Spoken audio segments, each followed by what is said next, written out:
Mesdames et messieurs, bonsoir et bienvenue à cette autre nouvelle chronique sur ma chaîne YouTube. Alors aujourd'hui on va parler d'un sujet très intéressant. On va en parler parce que à un certain moment je me posais des questions. Est-ce que Dieu parle et tout. C'est-à-dire que est-ce qu'en dehors de la Bible ou bien de la bouche d'un pasteur, est-ce que Dieu peut parler à un être humain? Et après méditation, après moult réflexions, je suis parvenu à la conclusion que Dieu parle minimum de 7 façons différentes. Donc Dieu a minimum 7 façons de parler aux hommes. Dieu ne parle pas d'une seule façon.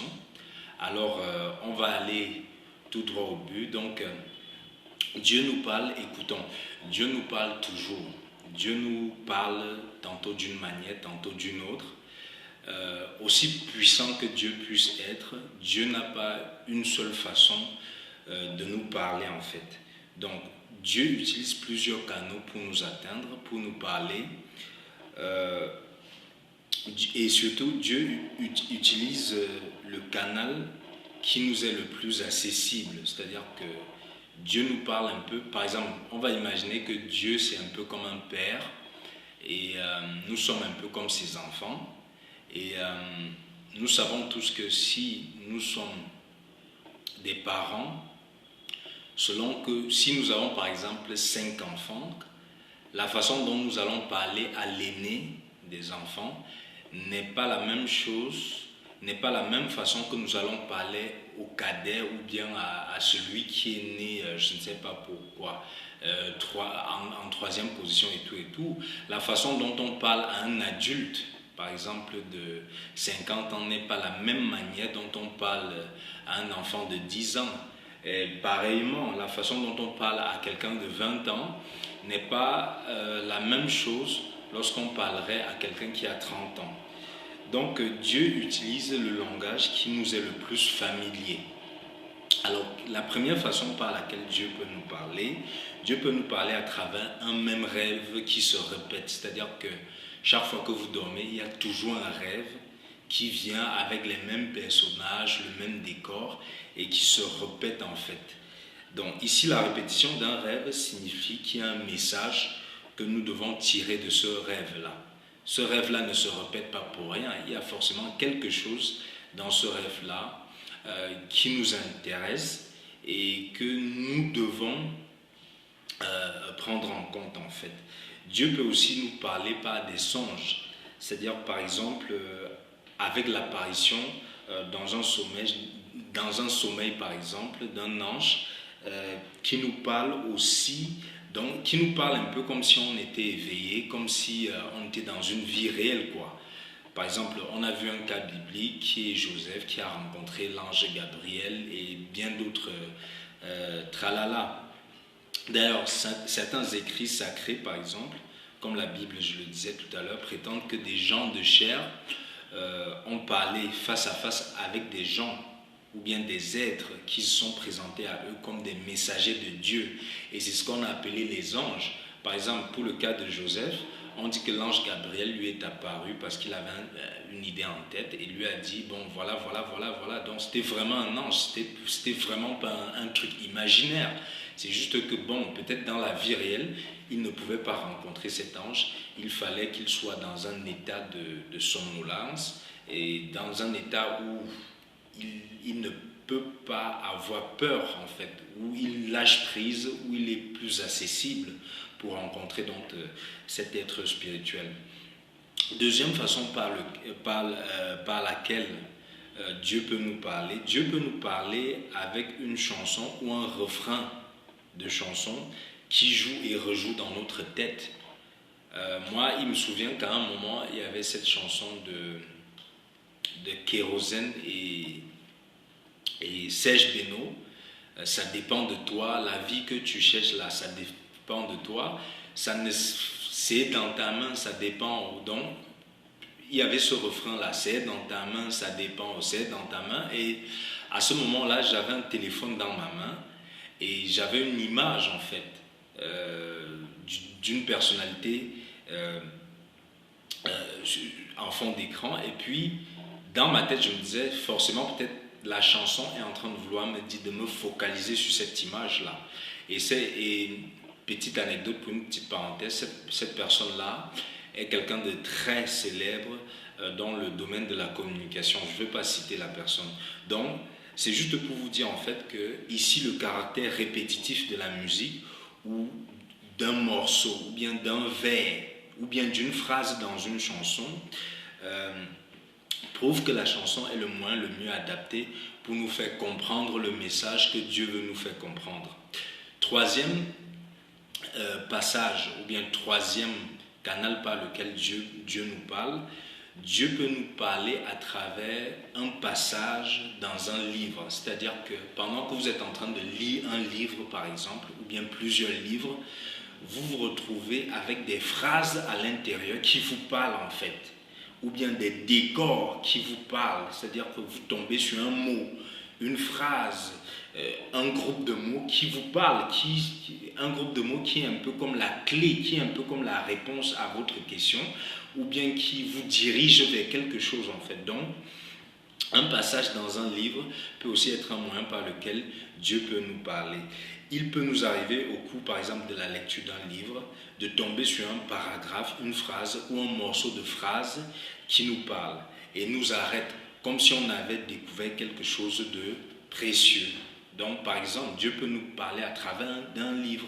Par exemple, j'ai lu Conversation with God, Conversation avec Dieu de Neale Donald Walsch, et j'ai eu la réponse à tellement de questions que la Bible ne pouvait pas répondre, ou bien le Coran, ou bien tout autre livre.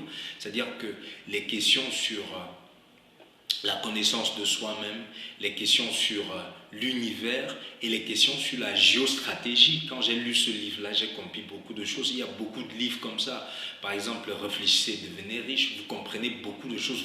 Quand vous lisez, par exemple, Réfléchissez et devenez riche, vous comprenez concrètement ce que c'est que la foi et comment avoir la foi.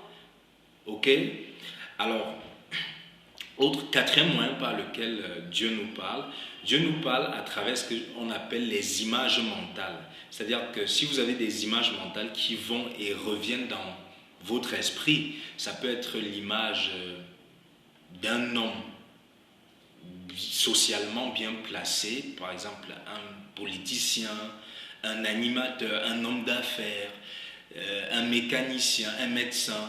Cette image-là, si ça se répète dans votre esprit, ça veut dire que soit cette personne a quelque chose que vous avez en vous et qu'il suffit pour vous de suivre ses traces pour réaliser ce que cette personne a réalisé, soit tout simplement cette personne a la clé à un problème, a la clé à quelque chose, à une solution pour vous tout simplement. Donc, si vous avez des images mentales qui vont et reviennent dans votre esprit, par exemple les images de votre enfance, peut-être ça peut vouloir vous dire qu'il y a un problème qu'il faut résoudre, que vous avez rencontré une difficulté dans votre enfance et qu'il faut rentrer là en vous pour résoudre ce problème-là. Ça peut être l'image d'une entreprise. Peut-être qu'il faudrait que vous postulez dans cette entreprise-là. Mais il faut que cette image que ce soit répétitif en fait. Donc lorsqu'on a une image qui se présente dans notre esprit et qui se répète, c'est certainement que l'univers essaie d'attirer notre attention sur quelque chose en fait.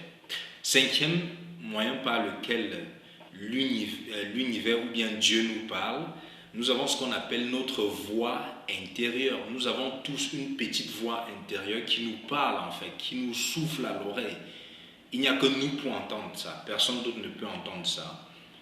Donc, nous avons presque tous cette petite voix interne qui nous dicte la chose à faire, le chemin à suivre.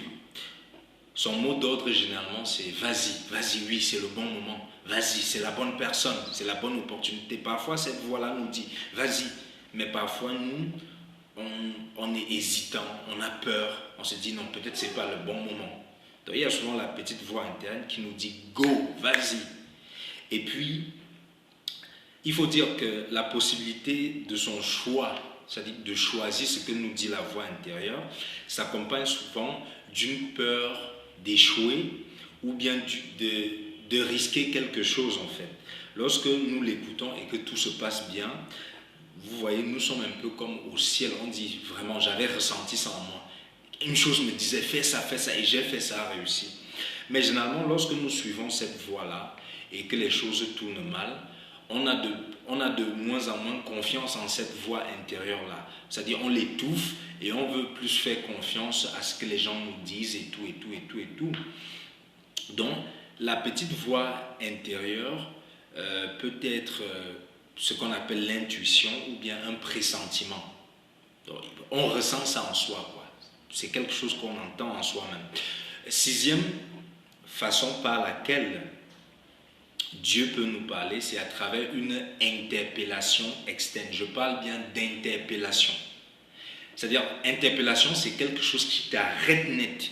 Et puis, tu as l'impression qu'il y a le vide autour de toi. Et puis, tu as l'impression que il n'y a que cette chose-là qui captive ton attention. Rien d'autre n'existe. C'est comme si le temps s'arrête à un moment donné. Je prends un exemple simple. Il arrive, par exemple, qu'une phrase sur le sainteté d'une chaîne de télévision, par exemple. Prenons que vous êtes en train de regarder une chaîne de télévision et les images qui défilent en bas, là, il y a une phrase, il y a une annonce, il y a une information qui passe là et qui est la réponse à une question que vous vous posiez, à un problème que vous rencontrez. Peut-être on annonce là qu'on vous recrute dans une entreprise. Attends, vous pensez que ça vient d'où? Généralement, c'est Dieu qui vous parle. Ok? Donc, il y a souvent des annonces qui passent. Ça peut être à la radio, par exemple. Vous pouvez, par exemple, suivre un mot à la radio ou bien suivre un seul mot dans une conversation et ça devient la clé qui débloque votre vie, c'est-à-dire un seul mot. Je prends un mot simple. Par exemple, le mot gratitude. Je l'ai découvert il y a de cela 5 ans ou bien 6 ans et plus. Le simple mot-là a changé ma vie, c'est-à-dire ça m'a permis de voir les choses différemment. Ça a changé mon énergie corporelle, ça a changé ma façon de voir les choses, ça m'a donné un punch et tout, et tout, et tout. J'ai dit un seul mot. Donc un seul mot que vous suivez, même dans un film, peut être une clé qui débloque une situation. Alors, septième et dernière façon, selon moi, par laquelle Dieu nous parle, c'est à travers les religieux et les spirituels.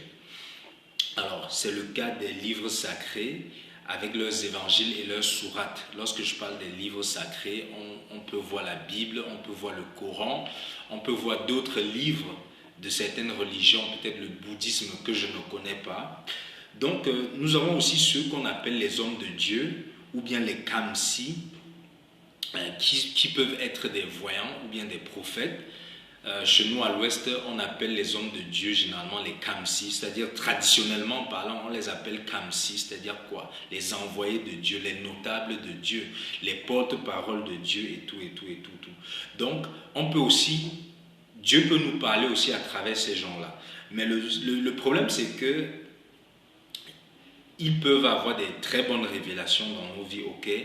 Mais le problème, c'est que de plus en plus, on rencontre des dérives chez les hommes de Dieu. Donc, du coup, les gens qui se versent à l'intérieur, peut-être parce qu'ils ont faim, peut-être parce qu'ils veulent remplir leurs panses, ou bien peut-être parce qu'ils veulent se faire de l'argent, généralement, ils arrivent à fabriquer ce qu'on peut appeler des révélations. Et moi, je pense que la seule voie pour l'homme d'être sûr, en fait, que Dieu lui parle, c'est ce que j'appelle la voix intérieure, c'est-à-dire la voix la plus fiable demeure la voix intérieure qui émane d'une source qui est incorruptible, d'une source qui ne peut pas être corrompue, et ce n'est qu'à l'intérieur de vous en fait. Donc c'est la raison pour laquelle on demande souvent aux gens de suivre leur cœur. Pourquoi? Parce que ton cœur, c'est toi qui connais ton cœur, personne ne connaît ton cœur. Et le cœur, c'est peut-être le seul moyen par lequel Dieu peut te parler sans que tu ne sois influencé par les gens à l'extérieur, quoi, par les voix externes. C'est-à-dire que généralement ceux qui écoutent leur voix interne, généralement, même s'ils sont persécutés, tôt ou tard, ils se rendent compte que, eh ben, ils avaient raison de le faire. Donc, pour moi, voilà les 7 moyens par lesquels Dieu peut nous parler. Je résume. Dieu peut nous parler à travers un rêve qui se répète, ou bien un songe qui se répète par exemple.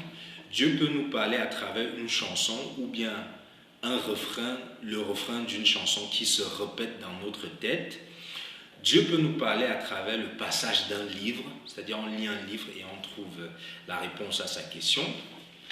Dieu peut nous parler à travers les images mentales qui vont et reviennent, qui se répètent dans notre esprit. C'est-à-dire il y a une image qui revient tout le temps dans notre esprit. Dieu peut nous parler à travers notre voix intérieure. Dieu aussi peut nous parler à travers une interpellation externe, c'est-à-dire que quelqu'un dit une chose et ça nous captive et tout s'arrête à un moment donné.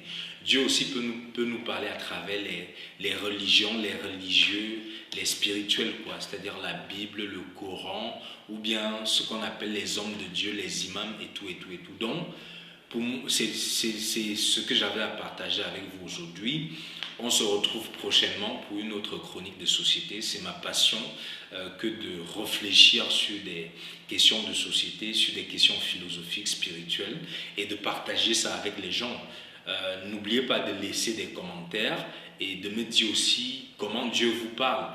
Bon, je sais qu'il y a beaucoup de gens qui vont me citer la Bible, le Coran. Nous tous, on a lu ces livres-là, donc ne nous fatiguons pas avec ça. À un moment, utilisons des éléments probants, la nature par exemple, pour pouvoir étayer un peu nos arguments. Donc, je suis Eric Boujeka, on se retrouve prochainement sur ma chaîne pour une autre vidéo chronique société. Merci. Merci.